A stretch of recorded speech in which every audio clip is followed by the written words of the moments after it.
Hey YouTubers, what's up? Kill Jezebel here. Hey, today is Thursday, July 26th, so you know what that means. Tonight is narc-free cocktail hour live on Periscope where we discuss narcissists. 9 p.m. Eastern Standard Time on Periscope. Follow me. My name is Kill Jezebel, one word.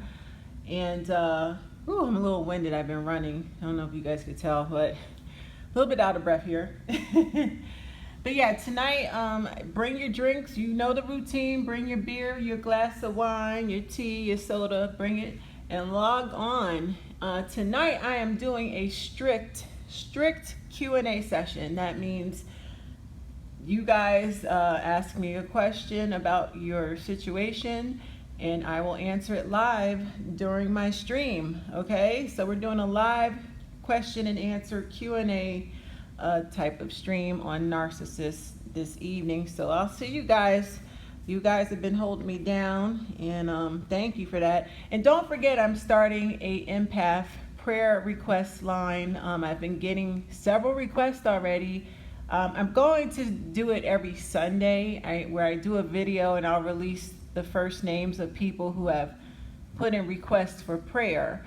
You know, whether you're going through something with a narc or, you know, family court, divorce court, something, you know, domestic violence, whatever you're dealing with, you know, the narcissist, and you feel like you have no one on your side and you need a little prayer, I'll pray for you. Just hit me up and I'll put you in the empath prayer circle and I'll release it on Sunday. A lot of us don't like to go to church.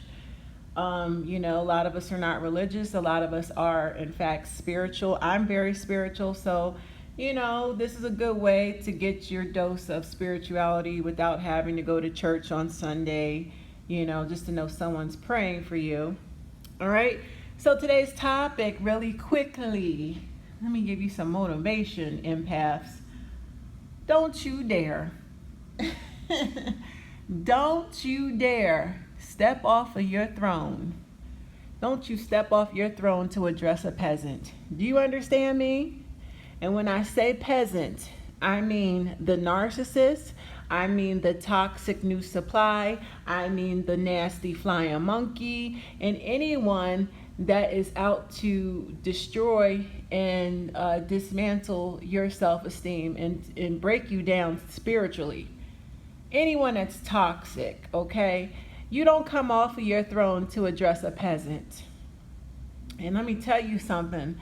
Those peasants, you know, they're going to throw rocks at your throne. They're going to throw tomatoes. You could be riding your chariot.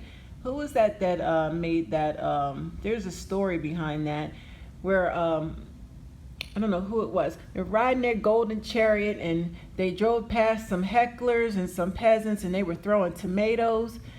Don't you pull your chariot over to the side of the road and get off to run back and address the hecklers. What are you doing? No. You don't come up off your throne.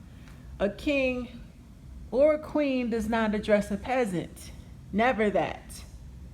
When that toxic new supply is trying to upset you and bait you to argue, when he or she should be focusing on building a new life with your ex, yeah, that's a peasant trying to get you to come up off your throne, trying to get you to act out of character. No. When that narcissist, your ex, starts that hovering bullshit, you know, or they try to rub their new I don't even want to call it a relationship. I want to call it a fuck manipulationship, a situationship. It's not a real relationship. It's a situationship. That's a new word. Situationship.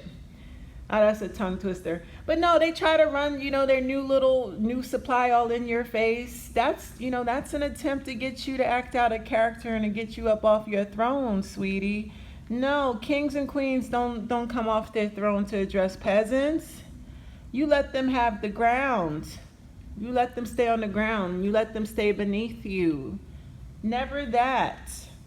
Yeah, when the narc is trying to hover and, you know, trying to upset you, trying to be sadistic and abuse you further, rub their new relationship in your face, and oh, they're living such a wonderful new life now that you're gone. All of that. They're just probing and poking and provoking you. Provoking you, that's a great term. To act out of character. They need that emotional response. They need that narcissistic supply up out of you. So, attention doesn't have to be good attention. If you give the narc bad attention, if you cuss the narc out, you can cuss the narcissist out. You can talk about the narcissist's mama, call his mama a whore, call her daddy a piece of shit, a pimp. You could disrespect the narcissist's children. Not that we would, but the narc's not gonna. The narc is gonna suck all that up. They love that attention. It's bad attention. It's negative, but it still equates to narcissistic supply. And we as kings and queens, empaths, we gotta learn how to bleed the narcissist dry.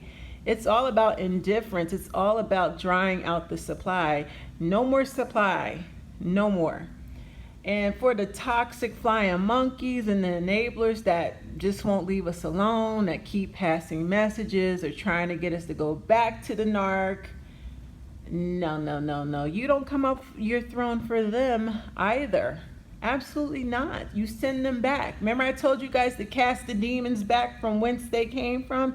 You send the flying monkey out of here. And I'm going to tell you something. They're going to be really pissed off at you for dismissing them. Oh yeah, they're gonna rage just like the narc. They're all narcs anyway. They rage when they see that you want to cut ties and you don't want to be affiliated or associated anymore.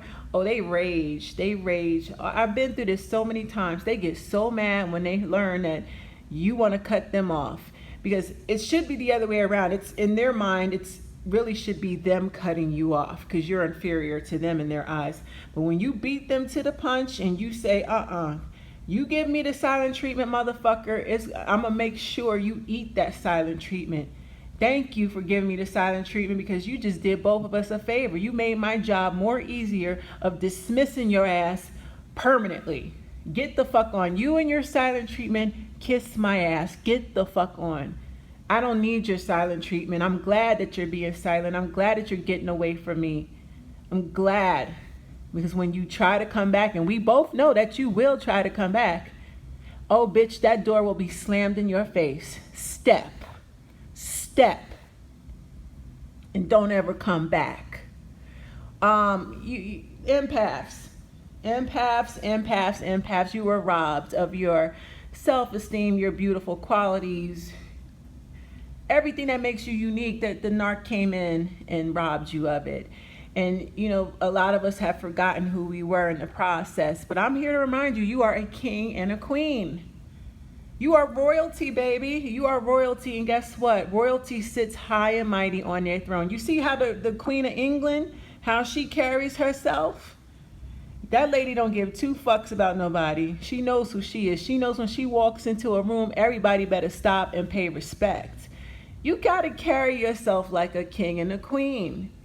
Without being narcissistic, of course. No pun intended. No, but, empaths, that's what you are. You are royalty. You never lost it. You were just robbed. You were robbed. And just like someone who has their house burnt down or robbed, it hurts for a while, but those are material things. You can restore and replace material things, okay? And you can replace your self-esteem, rebuild it. Rebuild your dignity, rebuild your pride, rebuild everything that makes you special. Yeah, the narc robbed you, but you know what? They still can't take your qualities and be like you. And the qualities they steal from us, they attract downgrades because their intentions are always foul. It's not like they're trying to attract another grade A person like us. I mean, if you're going to steal from me, at least do it right, narcissists. Use my qualities and at least attract somebody on my level or better. They can't do that. They always downgrade.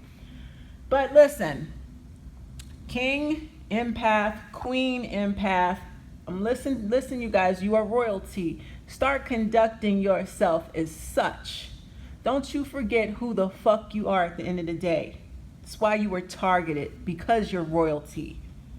And all the narcissist did was suck the royalty out of you and drain you. That's all. But guess what? You can rebuild yourself back up. And when you start to rebuild yourself, that's when they come creeping right back into your life. They try to resurface. They try to hover, all the little tricks and stuff. But you got to stay 10 steps ahead of that. You don't address a peasant. You don't come up off your throne to address a peasant. The peasant being your ex, the peasant being their toxic new supply who's obsessed with stalking you and making your life a living hell when they should be focused on their relationship. The peasant, as in the toxic, dirty, flying monkey who can't keep their nose out of your business. Toxic people, period. They're peasants. Don't get off your throne to address any of them. Let them have the sewer. Let them have the ground. You sit high and mighty on your throne. Know your place and know what God has ordained you to be on this earth. You're not nobody's doormat. You're not a piñata that someone could beat on all day and mistreat. You are somebody's child. You are God's child, actually. And I don't think God wants any of his children being abused, last time I checked. So, motivational, listen, stay on your throne, ladies and gentlemen. Ladies and gentlemen, empaths, all alike, stay on your throne. Next time they try to hover and get you to act out of character, delete, ignore, block, do what you got to do. Don't you respond, because they're living for that response. They're living for that emotional reaction. It's supply. You got to bleed them dry. You give them nothing. Okay? God bless you guys. See you tonight on Periscope. Follow me, Kill Jezebel, 9 p.m. Eastern Standard Time. I'll see you later. Bye.